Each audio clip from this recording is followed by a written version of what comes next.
Hello students, welcome to my channel learn with Mahima. तो आज मैं आप सभी के लिए क्लास 9 का सैम्पल पेपर लेके आई हूँ, जिसमें जो कि आपको बताऊंगी इंग्लिश का पेपर है ना आप सभी का कल, तो उसके अकॉर्डिंग क्या क्या चीज़ें आपकी इंपॉर्टेंट रह सकती हैं, आप क्या क्या अच्छे से कर लो, वो सभी चीज़ें मैं आप लाई हूँ आपको बताने के लिए। ठीक है, तो यहाँ पर सबसे फर्स्टली आपका क्या आएगा, 80 मार्क्स का पेपर है आपका, ये आपकी इंस्ट्रक्शंस हो गई। एंड देन आपका फर्स्ट रीडिंग स्किल्स है 20 मार्क्स का। ठीक है, 20 मार्क्स का आपका रीडिंग स्किल्स है, जिसमें आपको एक पैराग्राफ सॉल्व करना है। आपको पहले पैराग्राफ पढ़ना है, जिससे आप आंसर्स इजीली कर पाओगे। ठीक है,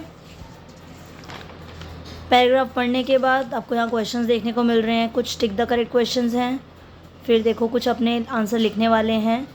तो ऐसा आपका ये 10 मार्क्स का है पूरा। ठीक है, 10 मार्क्स का है पूरा बताया गया। यहाँ पे देखो 10 मार्क्स बताया आपको, 10 मार्क्स का है ये। देन जिसने यहाँ क्वेश्चन दिया आपको, मैंने जिस टॉपिक पढ़ा था तो मैं बता रही हूँ आपको उसके according. The reason why we should consume dairy products, हमें क्यों कंज्यूम करना चाहिए डेयरी प्रोडक्ट्स को। तो they are rich in protein and calcium, they are tasty and tempting, they are good for the heart, they are not very expensive.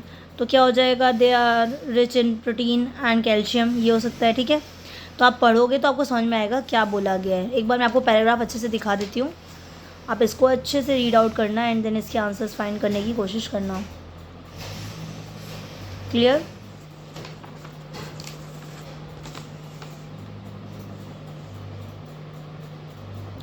And then आपके questions हैं, फिर यहाँ आप देखोगे और भी क्वेश्चंस दिए हैं। The word prevalent in the first paragraph में, अगर आप प्रीवेलेंट का मतलब ढूंढोगे तो क्या है, प्रीवेलेंट का मतलब क्या होता है, जो बहुत ज़्यादा फेमस टाइप का हो, मतलब ज़्यादा जानने वाला, तो मतलब मोस्ट कॉमन हो जाएगा। ठीक है, इस टाइप से हो गए वर्ड्स।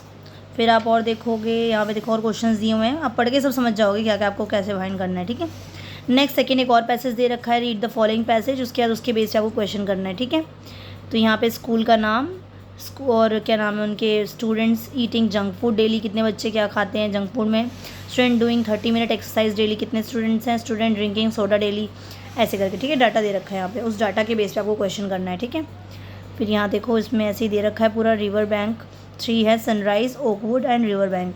यहाँ पे देखो उसका सब बताया गया है। एंड देन यहाँ क्वेश्चन पूछा है, which school had the highest junk food consumption and soda intake, कौन से स्कूल का है सबसे ज़्यादा हाईएस्ट जंक फूड भी ज़्यादा है और सोडा इनटेक भी ज़्यादा है, कौन से स्कूल का है। तो यहाँ देखेंगे अगर हम, तो यहाँ देखो सनराइज़ स्कूल का जंक फूड कितना है 20, इसका 35 है ओकवुड का, और इसका कितना है 25 है।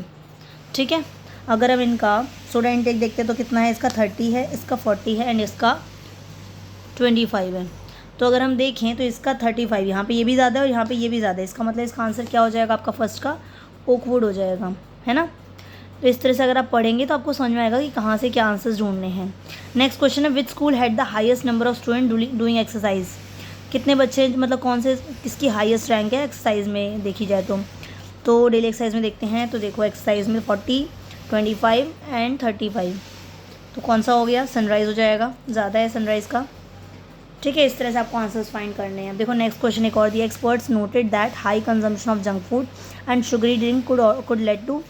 ठीक है, मैं पैराग्राफ पढ़ा था तो वहाँ देखो आपको यहाँ देखने को मिलेगा, एक्सपर्ट्स नोटेड दैट, ठीक है, experts noted that high consumption of junk food and sugary drinks can led to health issues such as obesity, fatigue and low concentration. तो देखो आप यहाँ पे क्या क्या ऐड कर सकते हो, led to health issues, obesity, fatigue. ठीक है, आप यहाँ पे ये सब चीज़ें लिख सकते हो, इसमें से कोई एक भी लिख सकते हो, काफ़ी सारी चीज़ें अच्छे से प्रॉपर समझा के पूरा लिख सकते हो। ठीक है, इस तरह से आप इनके आंसर्स कर लोगे। ठीक है, यहाँ का मैंने आपको आंसर था। इस तरह से बाकी क्वेश्चन जो आप पढ़ेंगे तो आपको सब समझ में आएगा। नेक्स्ट आते हैं राइटिंग स्किल्स पे। ठीक है, राइटिंग स्किल्स आपकी 20 मार्क्स की, इससे पहला आपका ग्रामर 10 मार्क्स का दे रखा है। फिल इन द ब्लैंक्स, और देखो 10 है, 12 है, उसमें से कोई 10 आपको करने हैं। Next, fill in the blanks by using the correct form of word in the bracket. Despite Dash witnessed several professional setbacks, he remained determined to succeed as an entrepreneur. ठीक है, तो यहाँ पे आपका, तो यहाँ अगर हम देखें तो यहाँ पे क्या होना चाहिए, विटनेस को विटनेसिंग करना चाहिए। ठीक है, इससे मतलब इसको पास्ट पार्टिसिपल कन्वर्ट करना है। जब हम पास्ट पार्टिसिपल में कन्वर्ट कर देंगे तो क्या बन जाएगा, एक तरह से जिरन की तरह वर्क करेगा या पार्टिसिपल की तरह वर्क करेगा। ठीक है, इससे आपका सेंटेंस जो हो जाएगा करेक्ट हो जाएगा। डिस्पाइट, क्या है ये आपका यहाँ पे प्रेपोजिशन के बाद witnessing, despite witnessing several professional setback he remain determined to succeed as an entrepreneur. ठीक है, इस तरह से आपका सेंटेंस करेक्ट हो जाएगा। नेक्स्ट देखते हैं, read the given statement from an article और work place communication, identify the error and correct the sentence. The director along with the heads of department were rescheduled were scheduled to attend the quarterly review meeting. अगर आप इस question को देखें तो यहाँ क्या दिया हुआ है, the director along with the heads of the department. देखो अगर अलॉन्ग विद आता है, इन एडिशन टू आता है,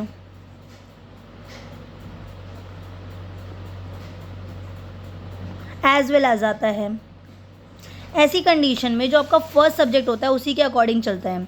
तो यहाँ पे क्या बोला है, द डायरेक्टर, तो यहाँ पे क्या है, सिंगुलर है, और यहाँ पे इन्होंने क्या दे रखा है, वर्ड दे रखा है, यानी कि ये प्लूरल दे रखा है इन्होंने. तो यहाँ क्या आना चाहिए, यहाँ पर भी सिंगुलर आना चाहिए, यानी कि वॉज आना चाहिए. तो ये हमारे यहाँ करेक्शन हो गई. एरर करेक्शन करनी थी, हमने यहाँ पे एरर करेक्शन करी है. देखो यहाँ पे मैंने लिख दिया इसको, एरर करेक्शन के लिए आया था तो मैंने एरर करेक्शन कर लिया इसमें.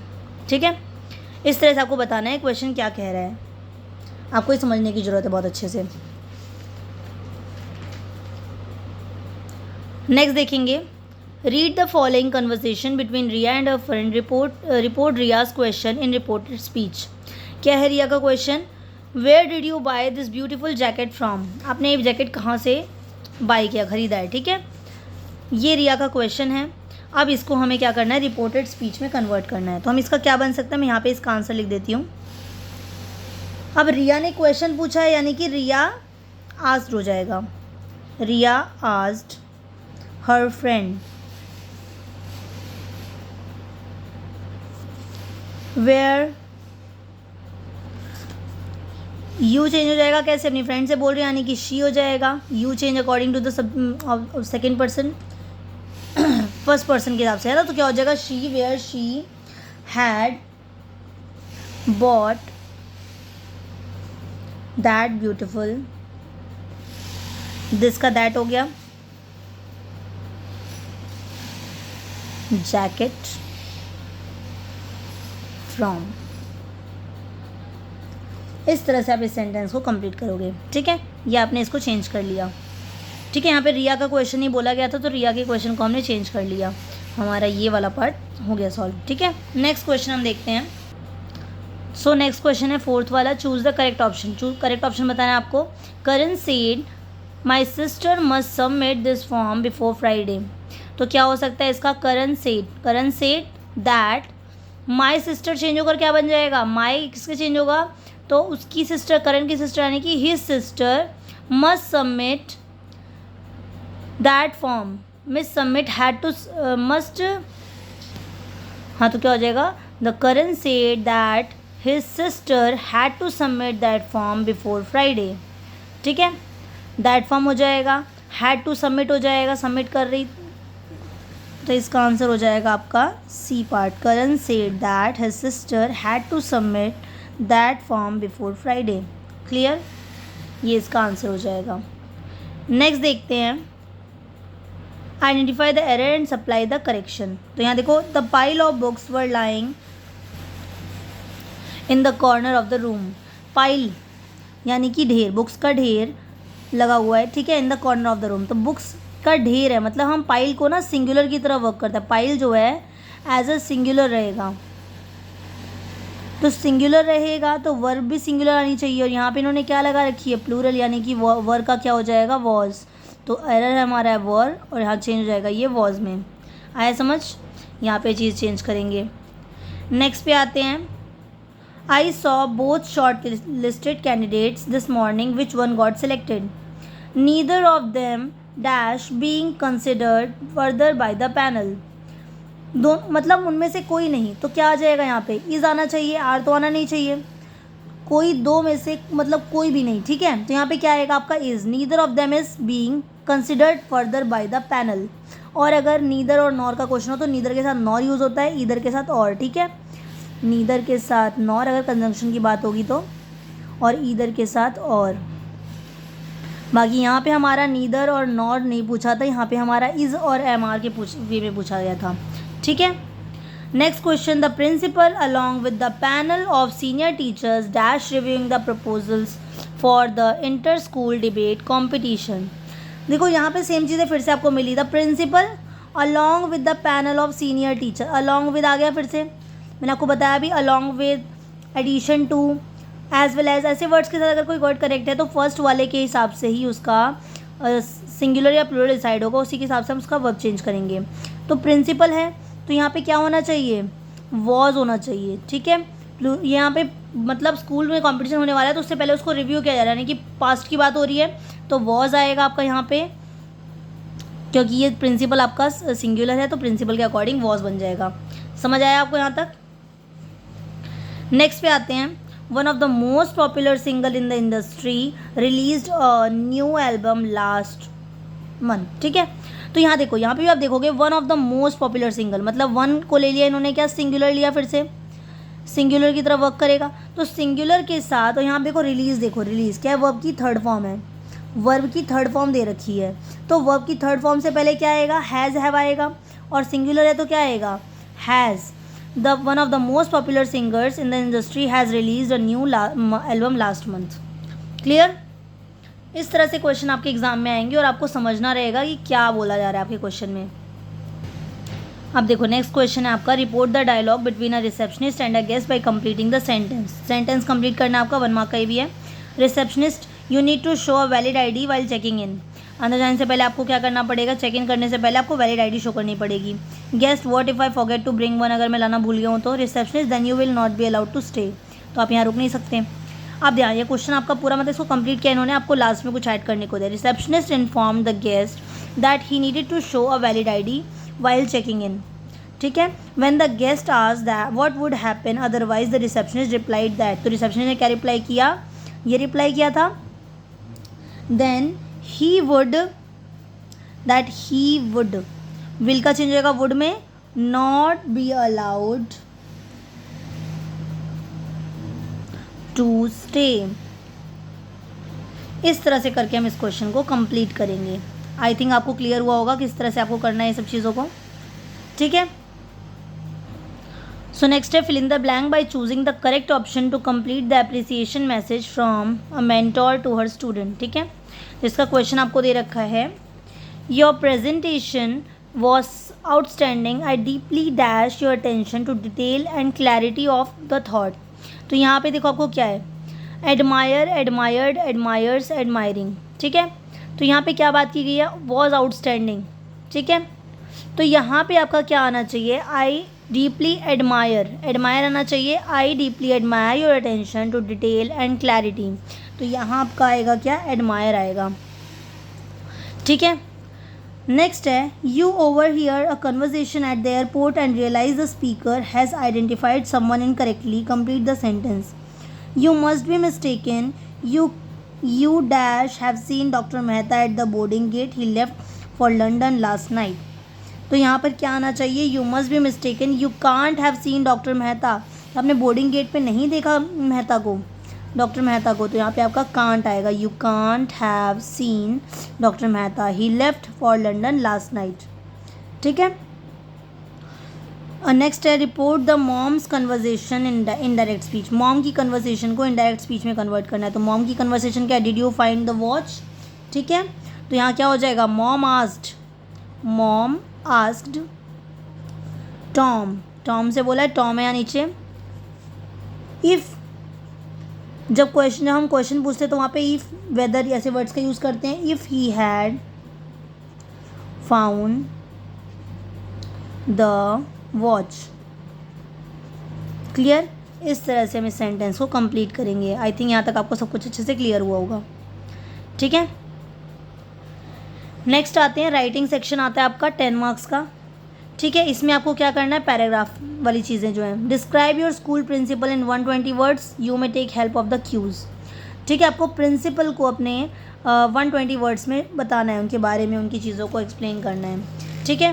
तो यहाँ पे क्लूज़ दे रखे हैं आपको कि वो डिसिप्लिनेरियन है, मतलब डिसिप्लिन मेंटेन करती हैं, स्ट्रिक्ट हैं बहुत, काइंड हार्टेड है, hard working, guides students in matters of career decisions, organizes cultural event, promotes participation in debates and quizzes, ठीक है। इस टाइप की चीज़ें बताई गई हैं। तो मैंने यहाँ पे एक पैराग्राफ लिख रखा है, मैं आपको पैराग्राफ शो करती हूँ, आप उसको देखो किस तरह से आपको लिखनी है चीज़ें। Our school principal, Mrs. Sharma, is a remarkable leader who successfully balances discipline with deep empathy while she maintains a strict approach to punctuality. Her fundamental nature is kind hearted and supportive. She is incredibly hardworking, always striving to improve the school environment. Beyond academics, Mrs. Sharma personally guides students in matters of career decisions. She believes in holistic development, which is why she passionately organizes cultural events and strongly promotes participation in debates and quizzes, ensuring every student find their voice and talents. She truly is the motivating force of our institution. इस तरह से आपका ये paragraph है, आप इस तरह से इसको लिख सकते हैं, ठीक है। अच्छे से आप इसको देख लीजिए, इस तरह से आपके एग्जाम में भी आएगा, तो आपको चीज़ों को इस तरह से करना है।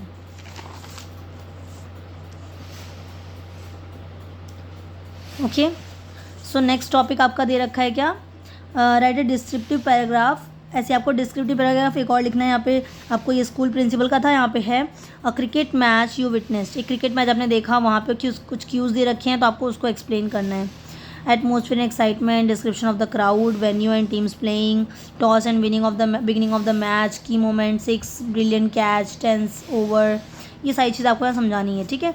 तो इसके लिए आप एक पैराग्राफ लिखा है मैंने, इसको आप देखो। अगर मैं साथ साथ लिखती तो बहुत ज़्यादा टाइम लग जाता है, इसलिए मैंने इसको पहले ही कंप्लीट कर लिया था, मतलब बहुत लंबी वीडियो जाती। अ क्रिकेट मैच यू विटनेस्ड करके लिखा है, ठीक है। The atmosphere was an electric mix of tension and excitement, ठीक है, मतलब बहुत टेंशन सी थी, मतलब क्या रहेगा, और एक्साइटमेंट भी थी।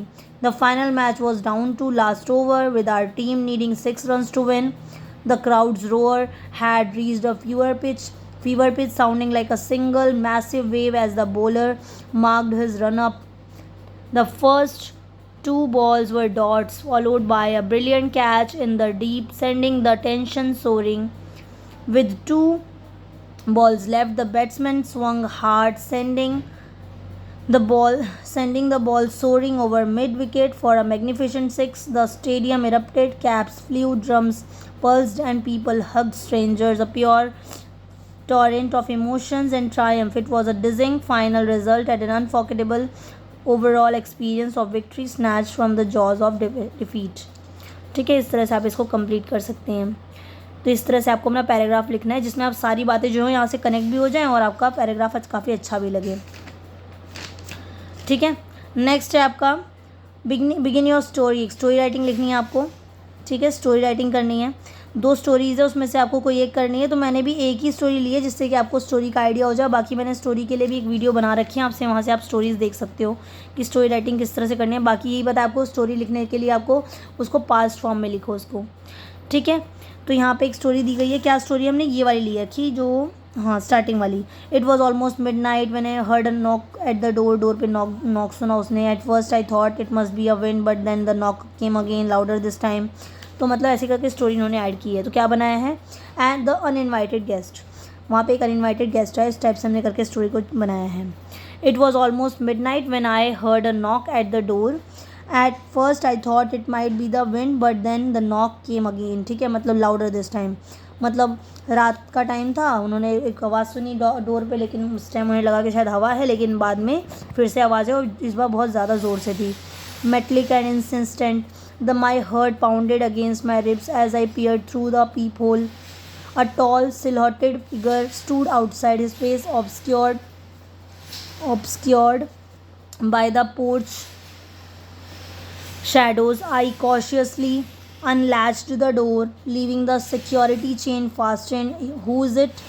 I whispered. Please, ma'am, I need help. A shaky voice responded. My car broke down miles back, and my phone is dead. I hesitated, recalling my neighbor's warnings about last night visitors. However, the man's genuine distress was palpable. I finally decided to unchain the door, inviting him into the safety of the warm hallway, realizing that sometimes taking a risk for kindness is the only right choice. इस तरह से आप करके इस paragraph को and कर सकते हैं, ठीक है। काफ़ी सारी चीज़ें, आप इसको अपने अकॉर्डिंग आप स्टोरी को बनाओ, अपने अकॉर्डिंग लिखो उसको, ठीक है।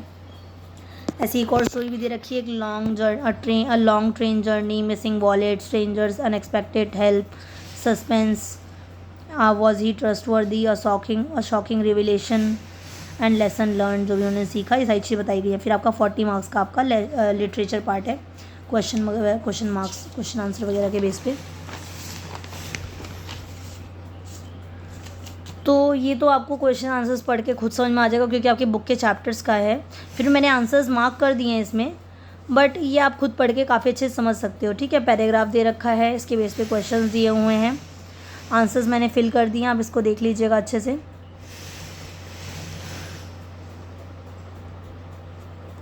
सारी चीज़ें हैं।